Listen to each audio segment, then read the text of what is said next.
Good morning. I'm Dr. Wilson Pearl, Associate Professor, Department of Corporate Secretaryship of KCS Kasaragod College of Arts and Science.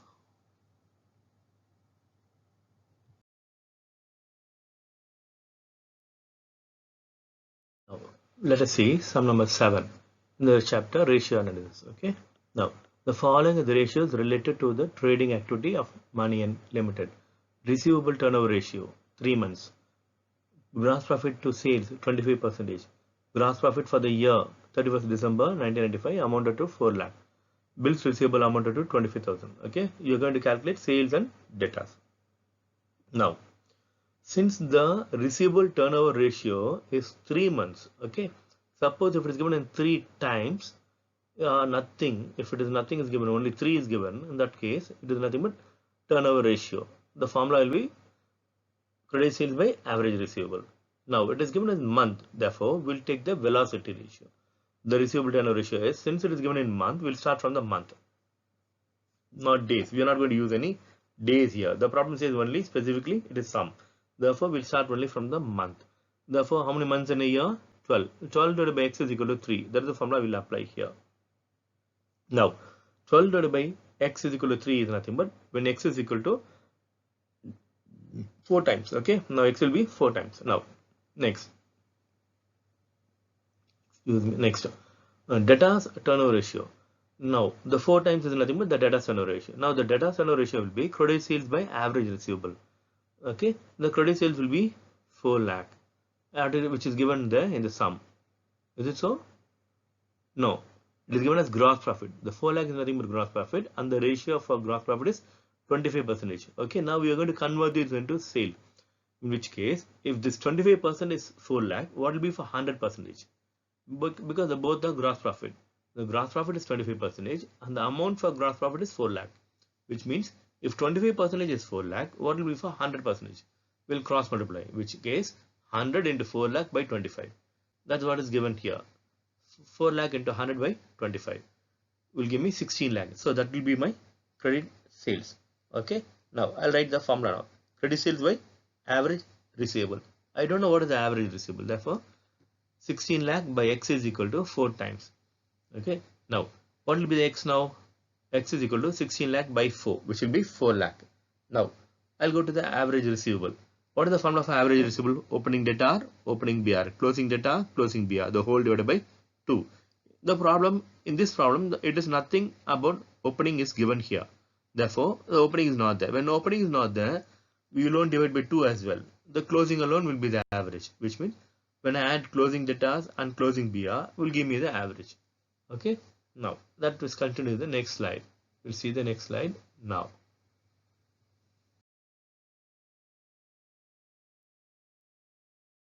Since the opening detail is not given, we assume it is only closing. Therefore, the closing debtor and closing BR will give me the average, which is equal to 4 lakh. Therefore, x plus 25,000 is equal to 4 lakh. This 25,000 is nothing but my closing BR, which is given in the sum. Okay. Therefore, x will be 4 lakh minus 25,000. That is 3 lakh 75,000. Therefore, 3 lakh 75,000 will be my average receivable. That is my debtors. Okay. Now, we'll go to the next sum number 8. From the following, compute the value of closing stock. Value of the stock means closing stock. Sales is 10 lakh, gross profit 25%, stock turnover ratio 10. Okay. In this particular sum, it is given generally as 10, not times nor month. Nothing is given.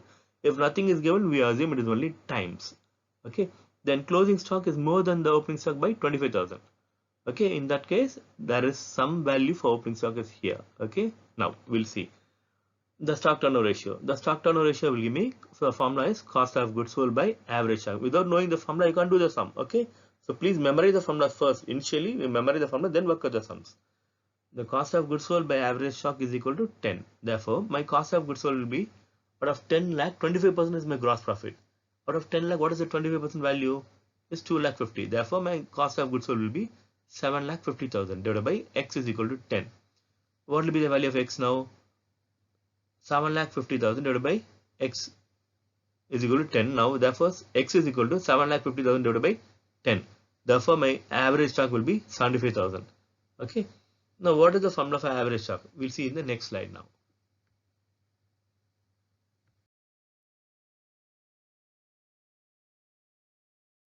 Now the average stock formula will be opening stock plus closing stock divided by 2. Okay, now I'm going to take the assumption as the opening stock is X. There are two ways to calculate the closing stock. Okay, now I will deal with the first method.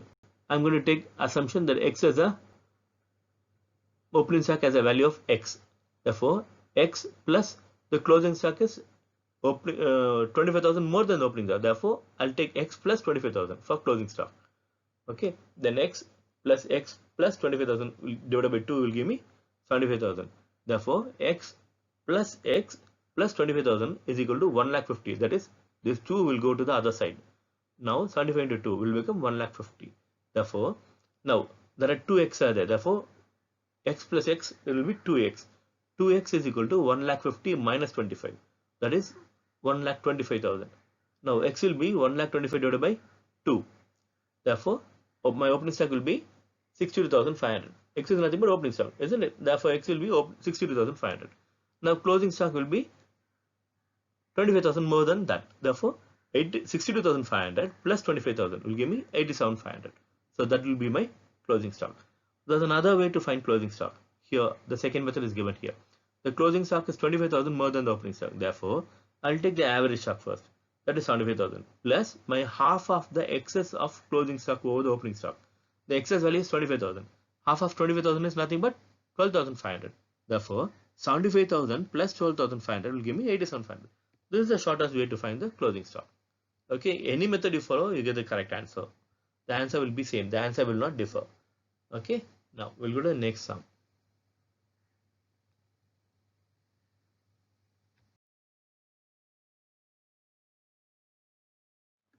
Now, sum number 9. Data's velocity 3 months, creditors velocity 2 months, stock velocity 8 times. See the difference over here. First 2 it is given in month, the last one is given in times. When you are given in times, you'll start with the turnover ratio, not with the month or days. Okay, so now bills payable is 4,000, bills receivable is 10,000, total sales is 2,40,000. The closing stock is 2,000 more than the opening stock. The gross profit for the above sale is 40,000. There are no cash sales and cash purchases, and the accounting year consists of 360 days. Find out the creditors, sundry debtors, sundry creditors, and closing stock.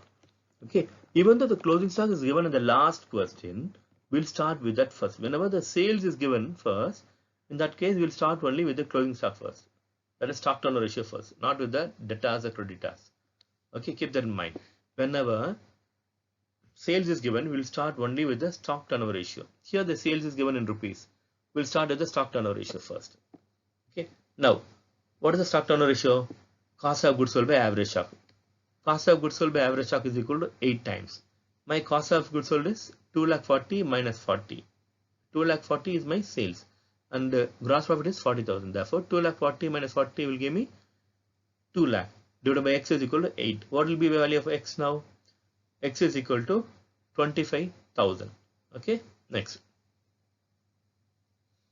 Therefore, now we'll see the closing stock valuation. Now, since opening stock and closing stock is there, therefore I'm going to assume opening stock is x and closing stock will be x plus the excess value. That is what is given here. Okay, then so if I follow the method, I'll get the closing stock here. The 2x is equal to 48,000. Therefore, x will be 48,000 divided by 2. It's 25,000, which means the opening stock will be 25,000. The closing stock will be 26,000. Okay. Now, even we can follow the second method. Directly, we'll find the average. What is the average here? 25,000. Average minus half of plus half of excess value of closing stock. So here 25,000 plus half of what is it? 2,000. So 25 plus 1,000 will give me 26,000. That will be my closing stock. That is given there, and then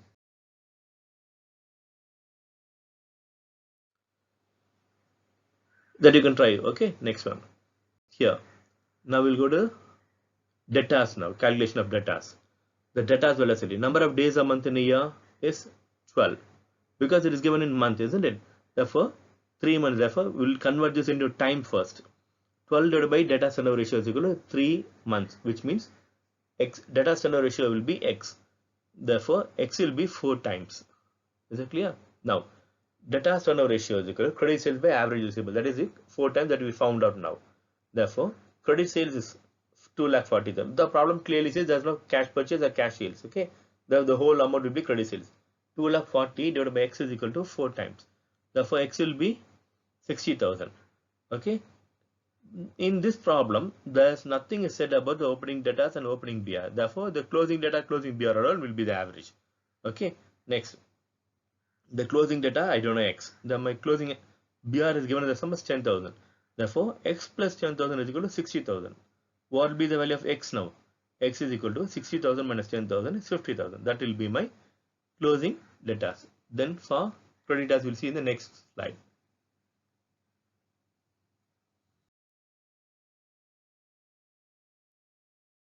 Now, creditors turnover ratio. It is given in 2 months. Therefore, I'll convert this into time first. 12 divided by X is equal to 2. Therefore, X will become 6 times. Therefore, creditor turnover ratio is equal to 6 times, which means credit purchases by average payable is 6 times. Now, I don't know credit purchases, I don't know average payable. Therefore, there cannot be 2x. So, which means I have to find either average payable first, then find the credit purchases, or else I'll find the credit purchases, then I'll find the average payable. Any one should be done. Okay. So here there is a possibility to find credit purchases. The formula is given here. The credit purchase will be closing stock plus sales minus opening stock minus gross profit. Closing stock plus sales minus opening stock minus gross profit. Okay. So what is the closing stock here? 26,000 plus sales is 2,40,000. My opening stock is 24,000, which is 2,000 less than the closing stock. Then gross profit is given in the sum as 40,000. Therefore, my credit purchase will be 2,02,000. Okay. Now, I know the numerator. I don't know the denominator now. Therefore, 2,02,000 divided by X is equal to 6 times. Okay. Now, therefore, X will be, what will be the value of X now? 2,02,000 divided by 6, which is nothing but 33,667. Okay.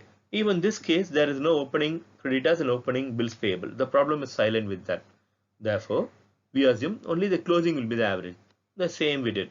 The closing creditors plus closing bills payable is equal to 33,667, which is equal to X plus 4 lakh is equal to 33,667. What will be the value of X now?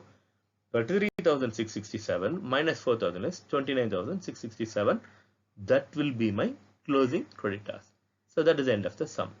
Thank you. We'll continue in the next class.